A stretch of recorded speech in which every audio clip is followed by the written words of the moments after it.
Ռուսաստանի և Չինաստանի նախագահները Պեկինում կայացած հանդիպումների արդյունքներով հանդես են եկել մամուլի համար հայտարարություններով։ Սի Ցզինփինը գոհունակությամբ նշել է, որ Վլադիմիր Պուտինն արդեն 25-րդ անգամ է այցելում Չինաստան։ Նրա խոսքով երկու երկրները մեծ և կայունացնող ներդրում ունեն միջազգային արդարության պաշտպանության և նոր տեսակի միջազգային հարաբերությունների ձևավորման գործում։ Չինաստանի նախագահը բարձր է գնահատել Ռուսաստանի հետ քաղաքական փոխվստահության մակարդակը, առևտրի ծավալները, կարևորել էներգետիկ ոլորտում գործակցությունը։ Պատրաստ ենք ուսուսի տված աշխատել ավելի արդար գլոբալ կառավարման համակարգ ձևավորելու ուղղությամբ եզրափակել է Սի Ցզինփինը։ Վլադիմիր Պուտինն էլ հայտարարել է, որ Ռուսաստանի և Չինաստանի հարաբերություններն ինքնաբավ են ու կախված չեն համաշխարհային տարբեր զարգացումներից։ Ռուսաստանը Չինաստան նավթի, բնական գազի, ածխի խոշորագույն արտահանողներից է, պատրաստ ենք շարունակել անխափան մատակարարումները, հավելել է Կրեմլի ղեկավարը։ Պուտինը տեղեկացրել է, որ Սիի հետ քննարկել են նաև միջազգային կարևոր զարգացումները։ Աշխատում ենք հանուն խաղաղության և համընդհանուր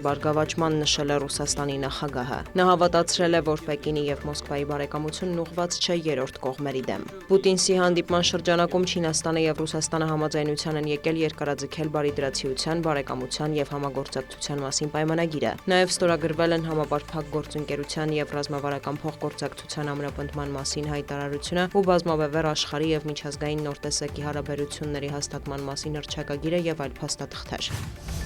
Մոսկվայից հայտարարել են, որ Կիևը ռազմատենչ հռետորաբանություն է վարում, ուստի Ռուսաստանը պետք է շարունակի հատուկ ռազմական գործողությունը։ Ռուսաստանը պետք է հասնի իր նպատակներին, շեշտել է Կրեմլի խոսնակը։ Դմիտրի Պեսկովը հավելել է, որ Ռուսաստանի տարածքին հարվածելու Վոլոդիմիր Զելենսկու հայտարարությունները չեն նպաստում հակամարտության խաղաղ կարգավորմանը։ Զուգահեռ տեղեկություններ կան, որ ԱՄՆ նախագահի բանագնացներ Սթիվ Ուիտկոֆը և Ջարեդ Քուշները մոտ ապագայում կմեկնեն Մոսկվա, սակայն հստակ ամսաթիվը դեռևս հայտնի չէ։ Ավելի վաղ ամերիկյան մամուլը գրում էր, որ Սպիտակ տան թիմը կրկին կմեկնի Ռուսաստան, միայն եթե համոզված լինի, որ բանակցություններում կարող է առաջընթաց գրանցվել։ Կրեմլից էլ հայտարարել էին, որ Մոսկվայի, Վաշինգտոնի և Կիևի միջև Ուկրաինայի հարցով եռակողմ բանակցությունները կշարունակվեն, եթե Կիևը համաձայնի դուրս գալ Դոնբասից։ Ուկրաինայի համար այս պահանջն անիրատեսական է։ Դիվանագիտական գործընթացում վերջին շրջանում դադար էր, այդ թվում Իրանում ամերիկյան կողմի զբաղվածության պատճառով։ Ուկրաինայի նախագահի գրասենյակի խորհրդական Միխայլո Պոդոլյակն էլ հայտարարել է, որ մյուս տարի երկրում կարող են նախագահական ընտրություններ անցկացվել, եթե Ռուսաստանը դադարեցնի Ուկրաինայի դեմ պատերազմը։ Լիտվայի մի քանի շրջանում օդային տագնապ է հայտարարվել, երբ երկնքում անհայտ ծագման ԱԹՍ է նկատվել, հայտնել է երկրի ՊՆ-ն։ Գերատեսչության տվյալով կասկածելի սարքը հայտնաբերվել է Բելարուսի սահմանի մոտ։ Ի պատասխան ուժեղացվել է Բալթյան տարածաշրջանի օդային տարածքում ՆԱՏՕ-ի ուժերի պարեկությունը։ Նաև փակվել է Վիլնյուսի օդային տարածքը։ Տեղեկություններ կան, որ Մինսկը նախապես զգուշացրել է լիտվական կողմին հնարավոր միջադեպի մասին, թե որտեղ է հիմա ԱԹՍ-ն հայտնի չէ։ Ավելի վաղ Ռուսաստան-Ուկրաինա փոխադարձ հարվածների վերսկսման ֆոնին ԱԹՍ-ներ են հայտնաբերվել նաև Լատվիայի և Էստոնիայի երկնքում։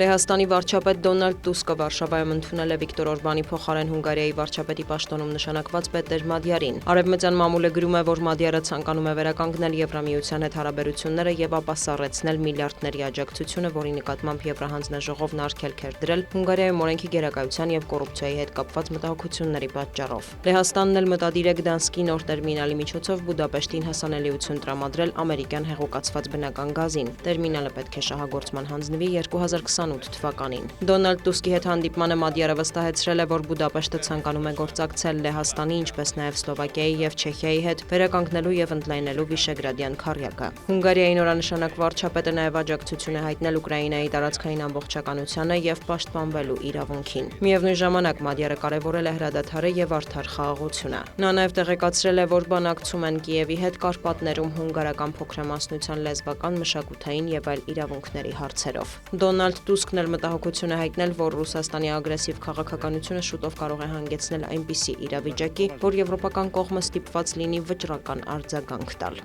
Դիանա Գասպարյան, լուրեր։